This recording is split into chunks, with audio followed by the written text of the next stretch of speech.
আজকের রেসিপি রুই মাছের মালাইকারি। প্রথমে মাছগুলোকে ধুয়ে নিয়েছি, এবার লবণ আর হলুদ মাখিয়ে রেখে দেবো। এবার কড়াইয়ে তেল দিয়ে মাছগুলো এপিট ওপিট করে ভেজে তুলে রেখে দেবো।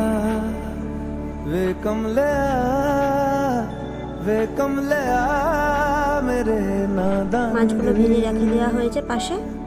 এবার ওই তেলে তেজপাতা, গোটা গরম মশলা আর কাঁচা লঙ্কা আর সাথে কালো জিরে ফোড়ন দিয়ে একটু নেড়ে নিতে হবে।